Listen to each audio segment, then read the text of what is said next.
Good afternoon, good afternoon. Dito naman si Marino Ape at tayo ngayon ay may ginagawa. Wala pala. Ayan.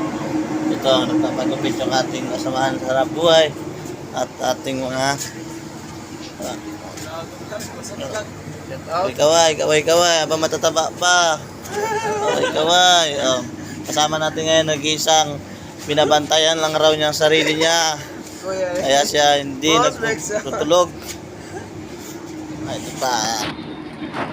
Yan ang ating kasama. Ayan o, si Kadete. Nagmahal na saktan, muli nagmahal. Kaya dito lang yan sa Atlantis. Ngayon ay MV Span 57. At yung ating malupit na Peter. 8-5 lang ang trabaho. Laging tanda. 8-5 lang, sabi niya.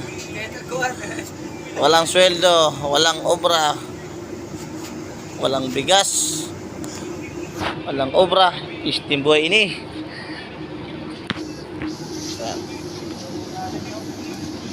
Okay na yan. Vlog ka na lang next. Inaabot na kami ng medyo madilim-dilim kasi 5:30 na siguro nag-umpisa ito sila maggupitan. Ayan. May nakapila pa. Yung may mga mukha, oh. Yung may mga mukha ng mga marino dito sa Span 57. Mga mukha pa lang, alam mo lang hindi magpapahuli ng buhay. Mahina, antay-antay lang kayo dyan ha, mahina ang ating, nag-iisa lang yung ating barbero. Dito sa barko, kahit hindi ka barbero, o hindi ka man lang anong skill mo, dito magagamit. Pwede na ang pwede na.